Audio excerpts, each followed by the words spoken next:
Včerajšok opäť raz potvrdil, že svet funguje presne tak, ako nemá.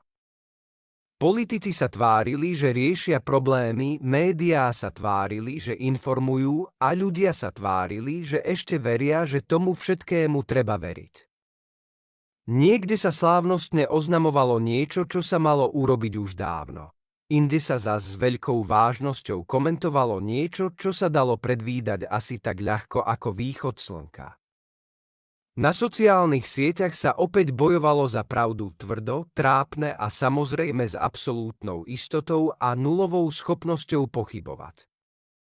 Odborníci vysvetľovali, prečo je zle, politici vysvetľovali, prečo za to nemôžu a ľudia ich platili a snažili sa predstierať, že je to len prechodná nepríjemnosť, nie stará známa konštanta. V ekonomike sa ďalej hovorilo o stabilite, čo dnes v preklade znamená pomalý rozklad.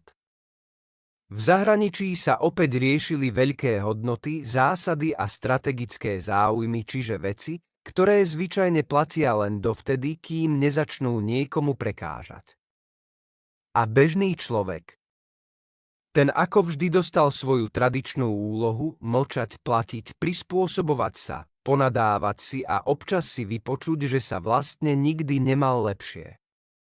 Skrátka, včerajšok bol len ďalším dôkazom, že absurdita už dávno nie je výnimka, ale systém. A mimochodom blahoželám všetkým ľubom a ľubiciam aj tým, ktorí sú muži a volajú sa ľubica.